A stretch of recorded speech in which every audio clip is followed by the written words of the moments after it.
Gomti's eyes and mouth were dry due to fear. A woman wearing a dancer's attire was standing in front of him. Her whole body was covered with ashes, and from there Pokamakar was coming out. His eyes were white and he was coming out. He looked at Meghna once, and the shield of Meghna's hand fell there at that moment. And at the same time, that fire entered Meghna's body again. And Meghna turned her head back and laughed at her mother in a sarcastic manner. "Ha ha ha ha! What did I say, auntie? I will take my own medicine, Gomti. You have surely recognized me." Gomti was shivering in fear. He was drooling with his eyes, and he was saying loudly, "It can't be! It can't be!" But Meghna's strange laugh in front of her was adding more fear to her mind. Behind that laugh, the words spoken by Attar were destroying Gomti's insides. "You will reap the fruits of your deeds, but not so easily. The way I suffered and died, I will see your daughter suffer and die in front of my own eyes, Gomti." Gomti's heart broke. There was fear and worry in his eyes, as if an old mystery had suddenly come to life in front of his eyes. He shook his head, and with a shudder, he began to beg for his daughter's life from Attar. He kept saying this, "You can kill me if you want, but spare my daughter. I beg for my daughter's life. I beg for my daughter's life. You can kill me if you want, but spare my daughter." While saying this, Gomti kept a knife in his throat. Tears were falling from his eyes, but seeing his condition, Meghna began to laugh even harder. And he told Gomti, "Aren't you suffering a lot seeing your own daughter suffer? Have you forgotten what happened to me? About 35 years ago, a dancer Chandramukhi was dancing in Rajasthan's palace. The king was watching Chandramukhi dance in one view.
And the queen was looking at the king in one view. The queen clearly understood how the king was looking at Chandramukhi. I can understand the desire of this dancer Chandramukhi very well. She wants to forget the king in her own form. I want to forget the king. I want to take my place. But it will never be possible for me to live. I won't let it happen. It was a dark night. Chandramukhi was leaving the palace and going towards her house. Then someone kept his hand on her shoulder from behind. She got scared and looked back. Then she saw that the king was standing behind her. "Uncle, you? Don't be afraid, Chandramukhi. I have brought this new ring for you. Your feet look very good. I thought of giving you a gift. But, uncle, what is the need for this? Keep it, Chandramukhi. I am giving you the best. No one can refuse the gift given by the king. The king gave gifts to everyone in the middle. So Chandramukhi accepted it easily. But the queen was looking at something through the window, and seeing this, her blood got hot.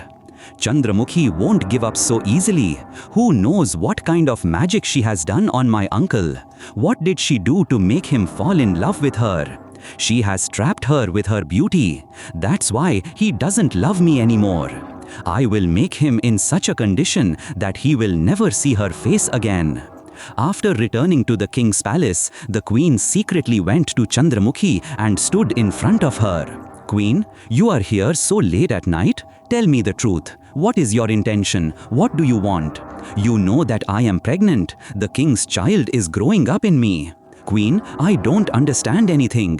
What are you talking about? I can understand you very well. Don't pretend not to understand. You have a desire for my husband. You want to forget my husband in your own way. You want to take my place. Keep one thing in mind.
It will never be possible for me to be pregnant.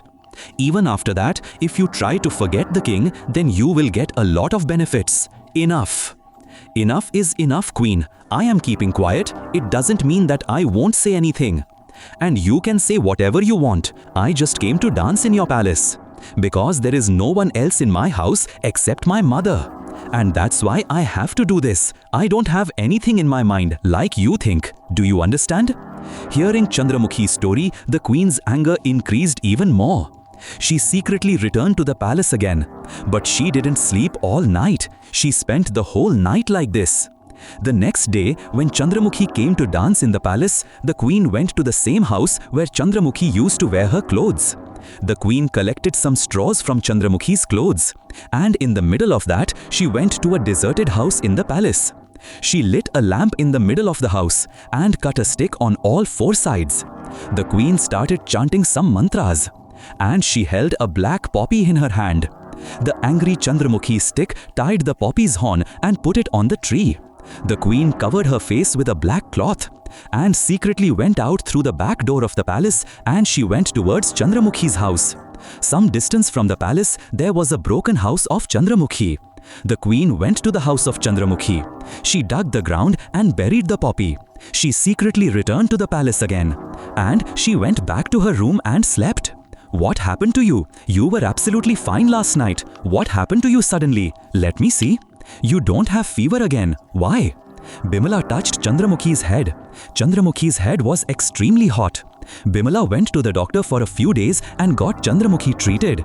But her condition did not improve. In fact, her condition began to deteriorate day by day.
The blackness of the pot had fallen under her eyes.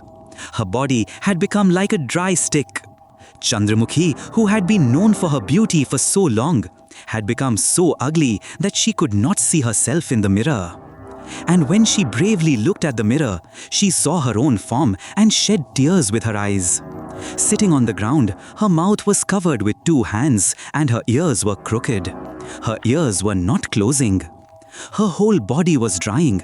Her eyes were turning red, as if her body was getting weaker day by day.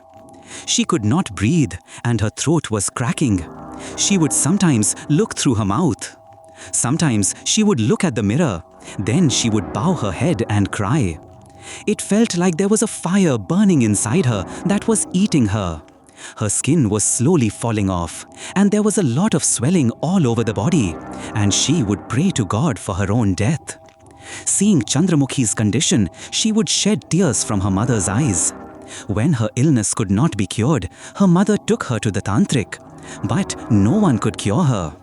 The tantric has done black magic on your daughter, but only the one who has done this black magic can cure her. No one else can cure your daughter. She will suffer like this, and no one can do anything about it. But what harm has my daughter done? Who has harmed my daughter so much? I don't understand anything. I can understand your pain, but I can't help you in this matter. The black magic that has been done on her, only the one who has done this black magic can do it. No one else. Someone may have done this to your daughter out of jealousy, but you don't worry. One day, she will have to suffer the consequences of her actions. The person who has harmed someone will never be good. He will definitely suffer the consequences of his actions. You pray to God. Maybe only God can help you in this. The tantric father left with the garland.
But after that day, Chandramukhi's condition started getting worse.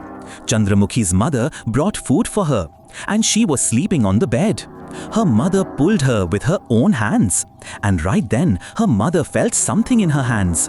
When Chandramukhi was put to bed, her mother hugged her. Seeing this, Chandramukhi's mother got scared, because on Chandramukhi's back there was a hole in her back, and the flesh of her back was completely melted. There was nothing else visible to the naked eye. Bimala pulled the holes from her back with her ears, and Chandramukhi started eating with her ears. She could not eat a single grain, and all the food was falling out of her mouth. Bimala put medicine on Chandramukhi's back and fell asleep with her ears. The next morning, when Chandramukhi called her mother did not answer. Chandramukhi got up and saw that her mother was dead. There was no one on this earth except her mother. Water was pouring out of Chandramukhi's eyes. Hearing the sound of Chandramukhi's ears, Chandramukhi got up and went there. She was getting ready for her mother's last rites. After her mother's last rites, Chandramukhi was lying in her bed, almost dead. Then the queen came to her house. "I heard your mother died. I suffered a lot. And look at your condition. It's all your own fault. You must have done something that you are suffering the consequences of. I know very well that whatever is happening to me, it's all for you. I am in this condition for you. My mother is not on this earth for you. It's all your fault. It's not for me. It's all for you. What did I say? Stay away from me. You wanted to take my place. Now I have seen your real place. I have made you in such a condition. Now I have made you in such a condition. You can neither live nor die. I am very happy to see you in this condition.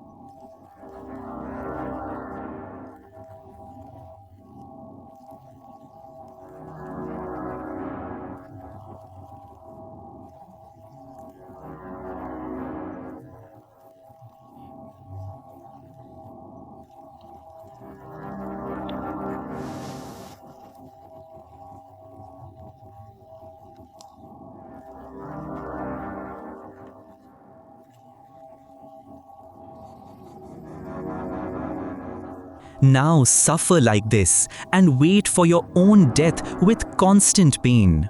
When Chandramukhi could know the truth from the queen's mouth, anger erupted in her eyes. The queen laughing at her condition, but for Chandramukhi, her pain had become unbearable. For so many days, she was very sad to see her mother. But after her mother left, she could not control herself. She was in so much pain that she decided to take her own life. She picked up a knife lying on the floor and placed it on her neck. Tears were falling from her eyes. I am in this condition for you, Gomti. My mother died in pain for you. And I am ending my life for you today. I have given you the ointment. I will come back again. And on that day, I will finish you and your family. The way I am ending my life with constant pain, you will see the same scene yourself. You will also beg for your death. You will beg for your family's death, but you will not get the happiness of death. Chandramukhi committed suicide at that time. But the way she took her own life, she could not get her freedom. She was wandering around for her revenge. A few days later, it was Rani's delivery day. Her delivery began to be painful. The royal midwife was sent there. Rani was in so much pain. After a while, she gave birth to a child. But seeing the child, the midwife screamed very loudly. The child was dead, and her whole body was blue. There was a mark on her mouth. Seeing this, the midwife could understand a lot. What happened, midwife? A lot of bad things have happened. This is a bad sign. The matter is not just limited to this, Rani. Your child died. A bigger tragedy is going to happen in your life. It all started from here. Some evil spirit has possessed you. He will destroy you. Bring a father and treat him. Otherwise, everything will be over. What are you saying, midwife? I am telling the truth. You do the puja at home.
Otherwise, a big tragedy will happen, midwife.